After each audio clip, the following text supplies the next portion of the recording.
I knew something was wrong the moment I walked through the front door of my father-in-law's house. The air had that particular quality, thick, heavy, charged with secrets. 3 years of marriage had taught me to read this family's silences, and tonight's silence was screaming. Declan squeezed my hand, his palm sweaty against mine. He felt it too, of course he did. This was his childhood home, the house where his mother had raised him, and Mara, where his father had taught him to fish in the creek out back. Every board in this floor remembered his footsteps. But something had shifted since our last visit. Leah. My sister-in-law Mara met us at the door, her voice pitched low and urgent. She grabbed my arm and pulled me inside before Declan could even get his jacket off. You need to see this. Mara, what's going on? Declan started. Just come. The living room was the same floral sofa his mother had picked out in 1998, same oak coffee table with the water stain from when Declan was 7 and forgot to use a coaster. But the woman sitting on the sofa next to my father-in-law George was new. Helen. I'd met her before. Of course, she'd been George's home health aide for 3 years, ever since a stroke. A pleasant enough woman in her late 50s, efficient and capable, always quick with a smile and a cup of tea. The kind of person you trusted to take care of your elderly parent because she seemed to genuinely care. Except tonight, she wasn't wearing her uniform. Tonight, she wore a silk blouse the color of wine, gold earrings that caught the light, and a smile that didn't quite reach her eyes. And she was sitting far too close to George, one hand resting on his knee like she had every right to be there. Declan, Leah, so good of you to come. George waved us in, his voice carrying that forced cheerfulness he always used when he was about to deliver bad news. We've been waiting for you. Mara already knows, do we just need to get this all out in the open? Mara shot me a look that said, brace yourself. Dad, what's going on? Declan asked, moving toward the sofa. He was still trying to be the good son, the peacemaker.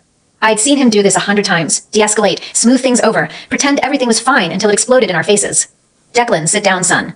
George gestured to the armchair. You too, Leah. Mara, stop hovering.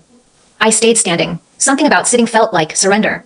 Go on, George. Helen's voice was soft, encouraging, the voice of a woman who knew exactly what was about to happen and wanted to savor the moment. Tell them. Your mother's been gone 3 years now. George began, and I felt Declan stiffen beside me. 3 years I've been alone in this house. You kids have your own lives, your own families. I've been grateful for Helen. She's been more of a companion to me than anyone else. This was how he always started, with loneliness as justification, as if grief gave him permission to do whatever he wanted without consequence. I'm not getting any younger, he continued. And I've realized something important. I don't want to die alone. Helen and I have grown close, very close, and we've decided. Dad. Declan's voice cracked. What exactly are you saying?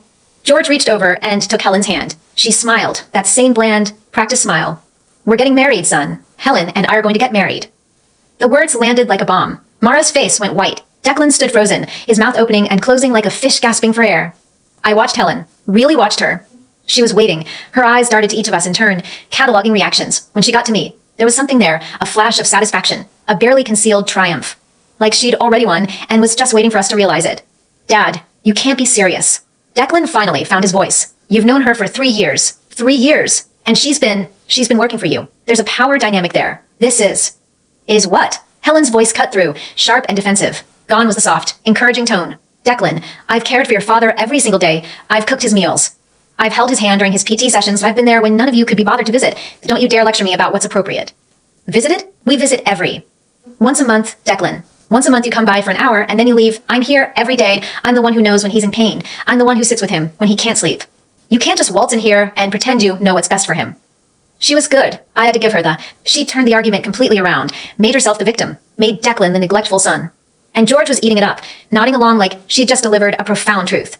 Helen's right. George said, his voice firm. You haven't been here. None of you have. You want to be upset about this? Where were you when I needed you? We had jobs, Dad. Mara started. We all have jobs, Mara. But Helen made time. That's the difference. Declan looked at me, desperate. He needed me to fix this. He always needed me to fix things. I took a breath and stepped forward. George, I said, keeping my voice calm and measured. We're not opposed to you finding companionship. Really, do we want you to be happy? But this is sudden. You're talking about marriage. That's not something you rush into. Maybe we could all just slow down and... Oh, so now you're the voice of reason? Helen's laugh was brittle. Leah, you've been married to Declan for what? 3 years. You barely know this family. You've been a part of it for a fraction of the time I have. You don't get to tell us what to do. The insult was deliberate. You're not one of us. She wanted to establish hierarchy. Remind me that I was an outsider, the daughter-in-law, who didn't really count. I smiled. I'm not telling anyone what to do. I'm suggesting we think before we act. That's not unreasonable. Unreasonable is what you're all doing right now. George pushed himself to his feet. I've made my decision. Helen and I are getting married. End of discussion. Dad, at least think about Mom. Mara burst out. Think about what this would do to her memory. You met Mom when she was 22. You were together for 40 years. And now you're just going to replace her like it's nothing. It was the wrong thing to say. George's face went purple. Don't you dare bring your mother into this. Your mother is gone. I loved your mother. She was the light of my life. But she's not here. She's not here, and I am. And I want to live the rest of my years with someone who actually cares about me. Someone who cares about you, Mara repeated, her voice dripping with contempt. Right. That's what this is. Someone who cares. Mara. I stepped between them. Stop. She opened her mouth to argue, but I cut her off. George, we're not trying to fight you. We're trying to understand. 3 years it's not a long time. And Helen's been in a position of trust with you. Can you really blame us for being concerned? George's anger flickered. Concerned. That's rich. You're all just mad because you didn't get a say in this. Maybe we should all take a breather, I said smoothly. Let's sleep on this. Talk again tomorrow, when everyone's calmed down. No. Helen's voice was flat, final. No more delays. George, tell them the whole thing. They deserve to know. I saw something shift in George's expression, a flicker of hesitation. Helen, maybe we should. Tell them. She squeezed his hand. It's better if they hear it from you. George took a breath. I've decided to give Helen the house. The words fell like stones, one by one, sinking into the silence. What? Declan's voice was barely a whisper.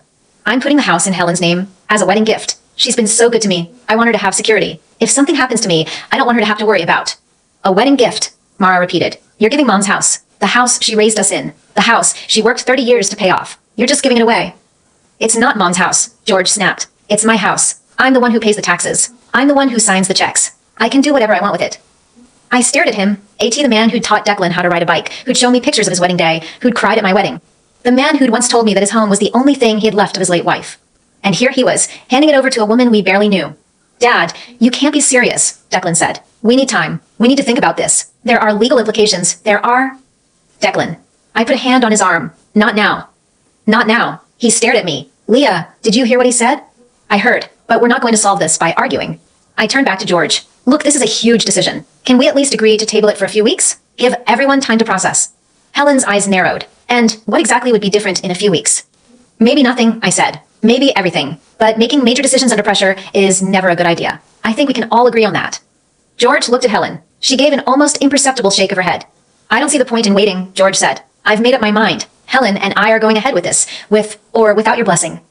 Without our blessing. Mara's voice was shaking. You're seriously going to just... Mara. I stepped in again. Let's go. We're not going to change anything tonight. Damn right you're not, Helen muttered. I caught her eye. For just a moment, I saw the mask slip, the calculation underneath, the cold assessment of her enemies. Helen wasn't just some vulnerable woman who'd fallen in love with an old man. Helen was playing chess. She'd identified her target, laid her groundwork, and was now executing a plan. The question was, what was her endgame? The house? The money? Something else entirely? Let's go, Declan. I pulled on his arm. Mara, are you coming? She looked at me, then at her father, then back at me. Yeah, she finally said, I'm coming. I pulled out my phone, opened the camera app, and took a quick picture of the room, Helen's hand resting on George's knee, the paperwork on the coffee table. The gold earrings I'd never seen her wear before. Evidence, just in case. Leah, what the hell was that? Declan whispered as we walked out the door. Insurance, I said softly.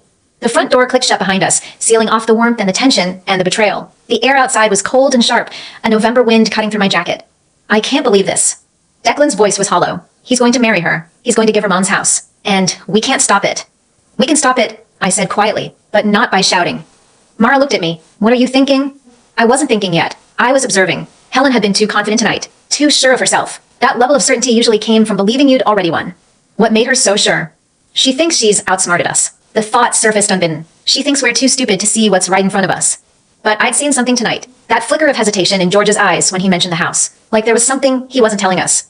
Give me a day, I said. I need to look into a few things. Look into what? Declan asked. I don't know yet. I climbed into the passenger seat, staring out at the streetlights flickering against the dark. But something about that woman doesn't add up. The drive home was silent. Declan kept glancing at me, wanting to talk, but I could feel something simmering beneath my skin, a familiar heat, the same kind I'd felt when my boss tried to take credit for my work, when a friend betrayed my trust. The heat that said, something is wrong, and I'm going to find out what. That night, I sat in our living room while Declan slept, scrolling through my phone. Searching for Helen's name, her son's name, she'd mentioned a son once or twice, any connection that might explain why a home health aide would suddenly be so desperate to marry a 75-year-old stroke survivor. And then I found it. A Facebook profile, public, a young man with the same last name as Helen, photo after photo of high-end cars, designer clothes, expensive nights out. But the photos told a different story, rows of bottles in the background of one, someone holding a stack of cash in another, a location tag that pointed to a private poker game. Gambling. I zoomed in on a photo of him flipping a chip, his expression manic. A credit card in the background, clearly visible, and written on it a name. Edenisson, the same last name. I cross-referenced the credit card number with a quick Google search. There was no way to get the exact details, not legally, but I could see the issuer, a subprime credit card company. The kind that charged predatory interest rates. The kind of card you got when you'd maxed out everything else. He's in debt, I whispered to myself. Deep debt. And Helen was about to get her hands on a house worth $750,000. Suddenly, everything clicked into place. The urgency, the confidence, The way Helen had been so eager to push the marriage through. She wasn't looking for love. She was looking for a payday. And George, bless his foolish heart, had no idea. I started typing, saving everything. Every scrap of information, every photo, every post, every public record I could dig up. By the time the sun came up, I had a file of evidence that painted a very different picture of Helen than the one she'd presented to George. But evidence wasn't enough. Not yet. I needed to know more. I needed to understand her plan, the exact shape of the trap she'd set. Declan. I shook his shoulder. Wake up. What? He blinked, disoriented. Leah, what time is it? Early, but we have work to do. I sat down on the edge of the bed. I've been digging into Helen. I think I know what's going on. What do you mean? Her son, I said. He's in trouble. Gambling debts, credit card defaults. I think she needs a large sum of money fast, and she sees your dad's house as the solution. Declan sat up slowly. You think she's scamming him? I think she's doing whatever it takes to get that house. And I think once she has it, she'll be gone. And your father will be left with nothing. Declan stared at me. How do you know? I don't know for sure. Not yet, but I'm going to find out. I leaned in, and I'm going to need your help. My help. He shook his head. Leah, if this is true, then we have to stop it before it's too late. I took his hand. But we can't rush this. We need to be smart. We need to let her think she's winning. And then, when the time is right, we pulled a rug out from under her. Declan looked at me, really looked. You have a plan. I'm starting to form one. I squeezed his hand. But first, I need to know something. Can you trust me on this? Fully trust me, even if you don't understand everything I'm doing? He was quiet for a long moment. Then he nodded. I trust you, Leah. I always have. Good. I stood up, the heat still burning beneath my skin. Then let's go catch ourselves a predator. Chapter 2, the investigation. The morning after the explosion, I drove to the far side of town. Not to confront Helen. Not yet. Confrontation without information was just noise, and I wasn't interested in making noise. I was interested in building a case. Samantha, my contact, was already waiting at the coffee shop when I arrived. She looked like she belonged in a bank. Sharp blazer, efficient ponytail, a tablet glowing with spreadsheets. Which made sense because she worked at one. You didn't tell me this was personal, she said, sliding a folder across the table. I thought you were doing research for work. It is work, I said, just a different kind. Samantha snorted. Right, you're investigating your father-in-law's girlfriend. That's not personal at all. Play along. I opened the folder. Inside were records I shouldn't have had access to, public filings, corporate records, social media traces. Sam had a gift for finding things that weren't meant to be found. Helen Delacroix, I read aloud. No criminal record, no arrest history, but that doesn't mean she's clean. Check the financials, Sam said. That's where it gets interesting. I flipped to the next page. Credit reports, all generated from soft pulls. Helen's history was spotless. Modest credit card usage, paid on time, no big purchases. It looked exactly like a woman in her late 50s who lived within her means. Except for one thing. Why does she have a joint account with her son? I asked. That's what I thought too. Sam leaned forward. Look at the transaction history. For the last 18 months, there's been a pattern. Small deposits from Helen's primary checking account. And then within days, withdrawals from the joint account. Almost the exact same amount, sometimes more. Laundering. I murmured. Not exactly. She's not hiding money. She's funneling it. The joint account doesn't show up on her primary credit report. But if you look at her son's financials, he's drowning. I pulled up the records I'd found the night before. Gambling debts, credit card defaults, payday loans. He's in over his head. Right, and Mommy Dearest has been quietly siphoning money to him for a year and a half. But here's the thing, the amounts are getting bigger. The deposits from her checking account, those were supposed to be going to her retirement, her regular savings, but she's been draining them. I stared at the numbers. The pattern was unmistakable. Helen had been slowly liquidating her own assets to cover her son's debts, and now those assets were running out. Which means she needs a new source of cash, I said. Bingo. Sam smiled grimly. Your father-in-law's house is a very convenient solution. $750,000, free and cleared, and no mortgage, and no lien. Just liquid equity, waiting to be converted. She's not just scamming him, I said slowly. She's desperate. Desperate people do desperate things. That makes her more dangerous. Also more predictable. Sam tapped the folder. I cross-referenced her son's social media with known gambling operations in the area. Want to guess what I found? I already knew, but I let her tell me anyway. He's known at the Underground. Multiple sources, all confirm it. He's been there at least twice a month for the last year. The Underground, of course. It was the kind of place that operated just barely within the margins of the law, a private poker club with enough connections to avoid shutdowns, and enough customer loyalty to stay open. The kind of place where men lost money they didn't have, and women like Helen tried to buy their sons back. How much does he owe? I asked. That's the tricky part. Sam brought up another screen. The Underground doesn't keep records. But based on the amounts he's been borrowing from friends, plus the credit card defaults, plus his mother's contributions, I'd estimate somewhere between $70,000 and $100,000. $100,000 in debt to people who broke legs for a living. Has he been threatened? I asked. Probably, but I can't confirm it. The Underground doesn't do threats in writing. They do consequences. I sat back, processing $100,000. Helen had already drained her savings trying to cover it. Now she was out of options, and George's house was the only thing standing between her son and a very unpleasant fate. You're thinking she's going to sell it the moment she gets the deed, Sam said. I'm thinking she's going to transfer ownership, take out a loan against it, or just sell it outright and disappear. The moment George signs that paper, the house is as good as gone. And your husband's family loses everything. Exactly. I closed the folder. Thank you, Sam. This is more than I expected. Don't thank me yet. She gave me a look. Here's the thing about desperate people. When they realize they're being investigated, they don't retreat. They escalate. You're about to take away her lifeline, and she's going to fight back. I know. You sure you're ready for that? I thought about George, about the way he looked at Helen, like she was the last person in the world who truly cared about him, about Declan's hollow expression when we left the house. Let her fight, I said. I've been underestimated my whole life. I'm used to it. Sam laughed, but there was no humor in it. Just be careful, Leah. People like Helen, they don't go down without taking someone with them. I drove home with a folder on the passenger seat, my mind turning through possibilities. Helen's desperation changed everything. She wasn't just greedy, she was cornered. And cornered people were unpredictable. But they were also sloppy. I needed more evidence. Hard, undeniable proof that I could show George without making him defensive. And for that, I needed to get closer. Which meant I needed to find Helen's son. His name was Marcus. Marcus Delacroix, 28 years old, unemployed for the last 16 months, and deeply in debt to some very bad people. According to Sam's research, he was currently crashing with friends, moving between cheap motels and anyone willing to let him sleep on their couch. Not exactly the profile of a man about to receive a major inheritance. I spent the rest of the day doing what I did best, following digital trails. Marcus's social media was a goldmine, photos of poker nights, nightclub bathrooms, expensive bottles of whiskey, tags at bars I'd never been to, check-ins at places I'd never heard of. And then I found it, a post from 2 weeks ago. Can't wait to get my hands on the old man's money. #payday. It wasn't explicit. Anyone scrolling past would think it was a joke, but I knew better. That hashtag was a confession. I saved the screenshot, filed it away. But I needed more. I needed something that would break George's romantic delusion. Something that would make him see Helen for what she really was. That's when I remembered the bracelet. The week before, at a family dinner, I'd noticed a new piece of jewelry on Helen's wrist, a thin gold chain with a small charm shaped like a key. It didn't match her usual style. She was more of a faux pearl, department store sale kind of woman. Declan had seen it too. New bracelet, he'd asked, trying to make conversation. Helen had shrugged. Oh, just a little something George gave me. Nothing special. But George had looked surprised. Not like he'd bought her jewelry. Like he'd never seen it before. That was the first time I'd felt the prickle of something wrong. The first time I'd started paying real attention. Now, sitting in my car outside Helen's apartment, the one she'd been renting with money she was supposed to be saving, I watched her leave for work. Same efficient stride, same pleasant smile for the doorman. She didn't see me. She wasn't looking. I waited until she'd turned the corner, then slipped inside. The building was standard issue, 20-year-old construction, the kind of place that tried to look upscale, but was aging badly. I'd done my research.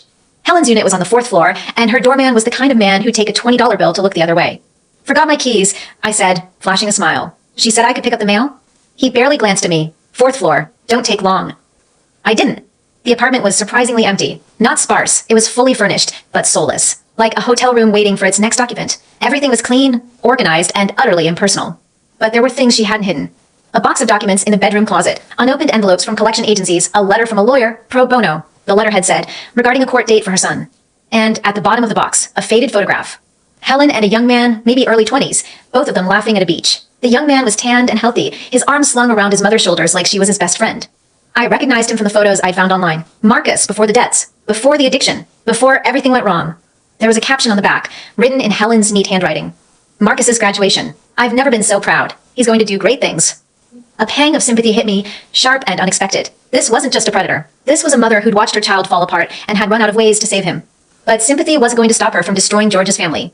I took pictures of everything. The collection notices, the lawyer's letter, the photo, and then I put everything back exactly where I'd found it. As I left the building, I passed a woman in her late 40s who looked vaguely familiar. She was wearing a uniform, the same kind Helen wore when she worked at George's house. Another aide from the same agency. Excuse me, I said. Do you know Helen Delacroix? The woman looked wary. Why do you ask? Family matter. I'm trying to find out more about her. Family. The woman snorted. Right. I've seen her at the agency. She's always bragging about her rich boyfriend. Says she's going to be set for life soon. Does she have a boyfriend named George? The woman shrugged. I don't know his name. She talks about him. All the time. Says he's old and his kids are stupid. But that's fine because they won't be around for much longer.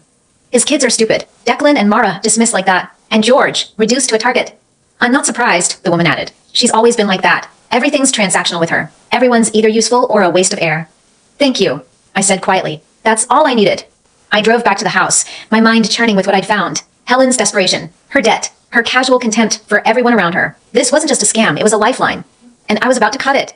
But I couldn't do it alone. I needed Declan. And I needed Mara.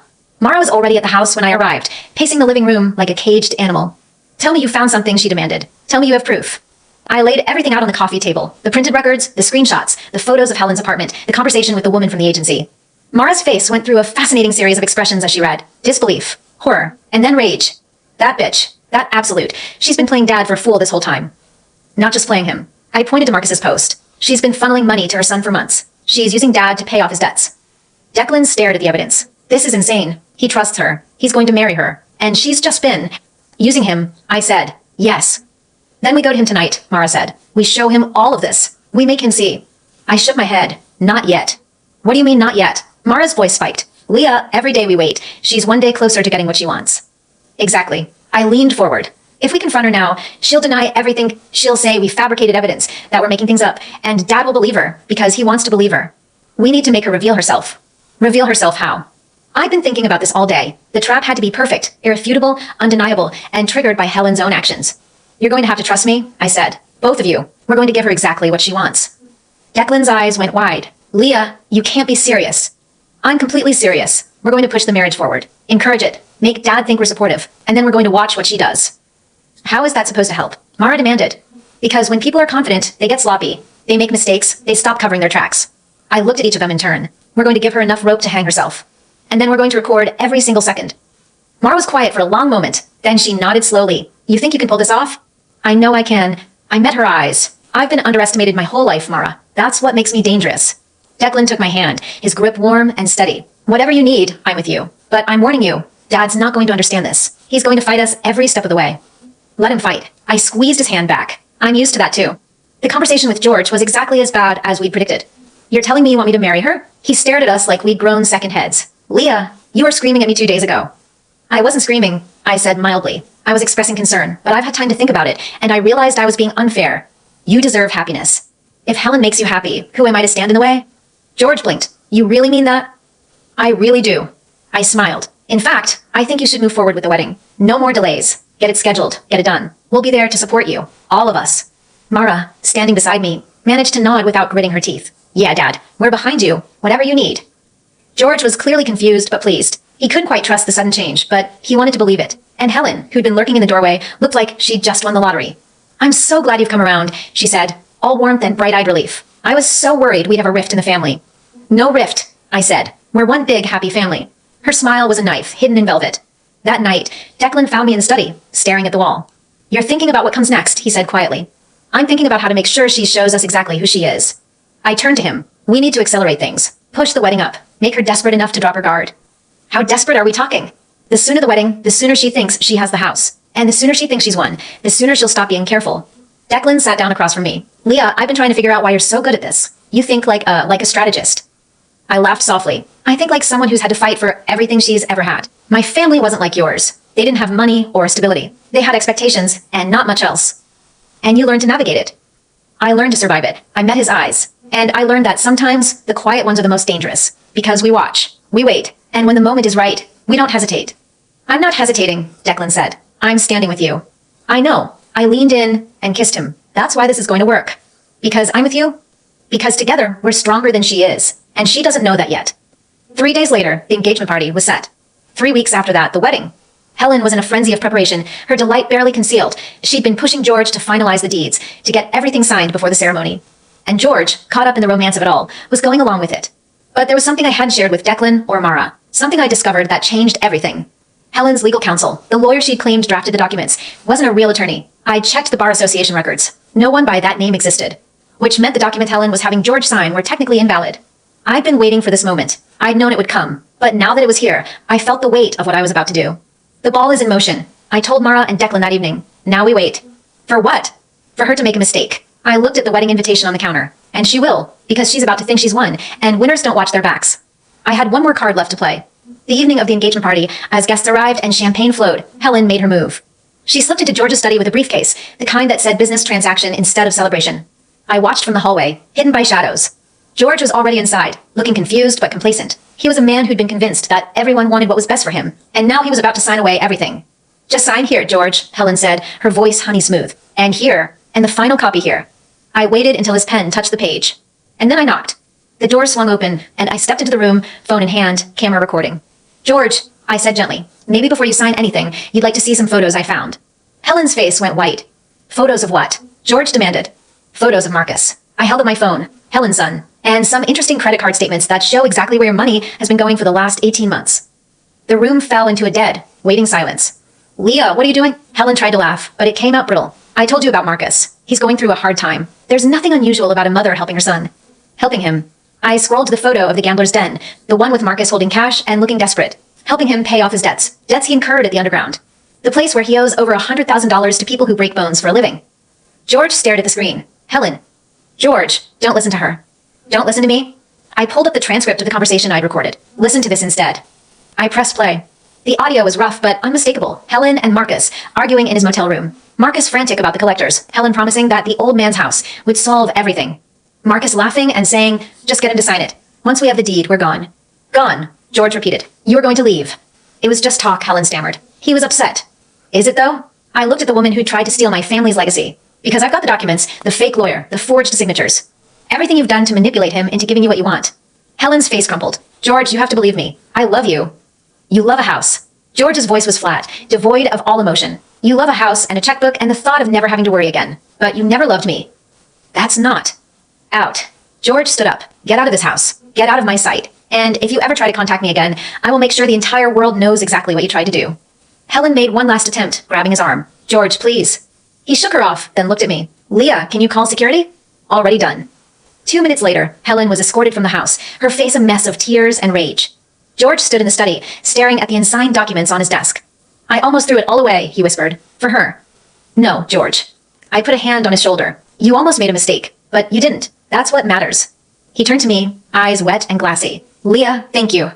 Don't thank me yet. I nodded toward the front door. There's still a lot of cleanup to do, and I think you owe your children an apology. Ida. He nodded slowly. I owe them all, but especially you. No, I said. Not especially me. All of us. We're a family. We protect each other.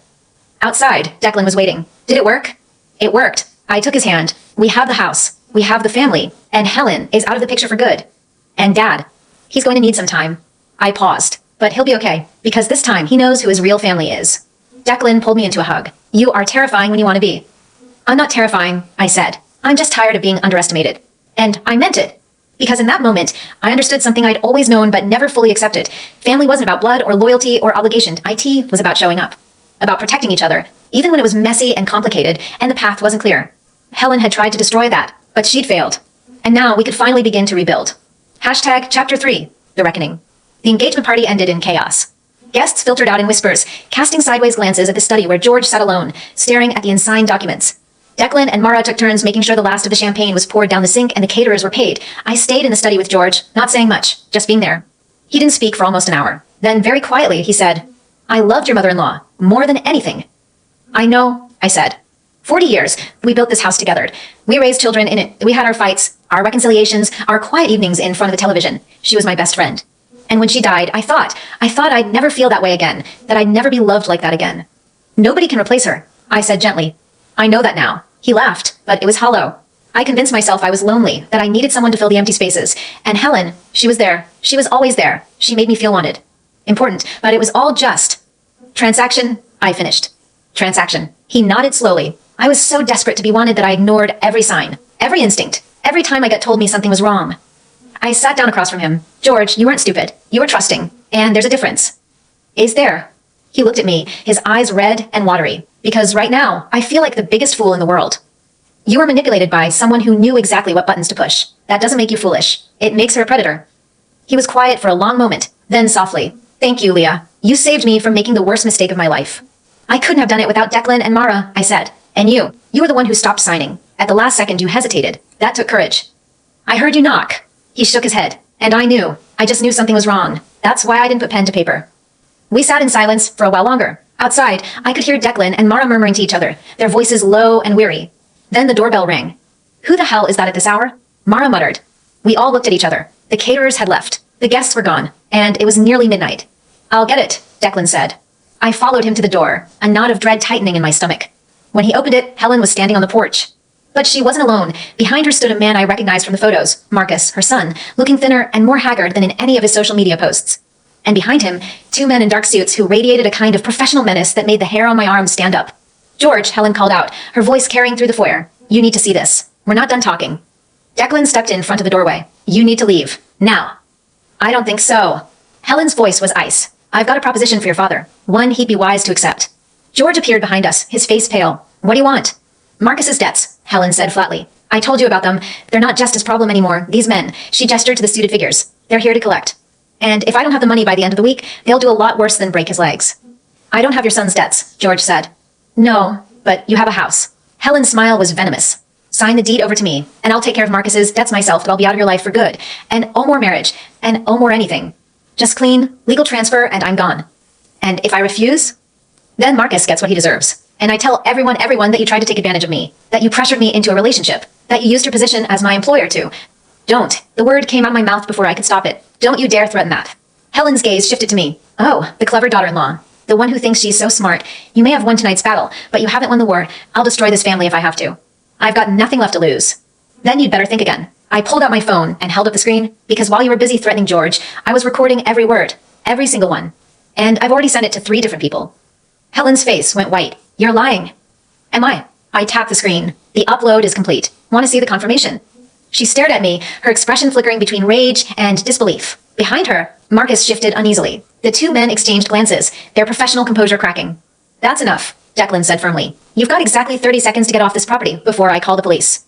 The police can't help you, Helen sneered. I'll file a complaint. I'll claim harassment. I'll make this family's life a living hell. You'll do nothing, George said quietly. Everyone turned to look at him. He stepped forward, his posture straightening, his voice gaining strength. You threatened me. You tried to blackmail me. You conspired to defraud me, and you brought criminals to my doorstep. He looked at Helen with something I'd never seen before. Not anger, not sadness, but absolute certainty. I've made a lot of mistakes tonight, but I'm not making one more. Get off my property. And if you ever contact me again, I'll make sure the courts know exactly who you are. Helen opened her mouth to respond, but George cut her off. There's nothing you can threaten me with. I've already lost my wife. I've already nearly lost my children. You can't take anything from me that matters. The words hung in the air, heavy and final. Marcus tugged at his mother's arm. Mom, let's go. Not yet. Mom, let's go. Now. The suited men were already backing away, their interest in the situation clearly waning. Whatever Helen had promised them, it wasn't worth a confrontation with the police. For a moment, Helen stood frozen, her face a mask of fury and defeat. Then she turned and walked away, her son trailing behind her, the 2 men dissolving into the darkness. The door clicked shut, and George leaned against it, his breath coming in ragged gasps. Dad. Declan was at his side in an instant. Dad, are you okay? Are you feeling? George pushed himself upright. I've never been better, because I just stood up for myself.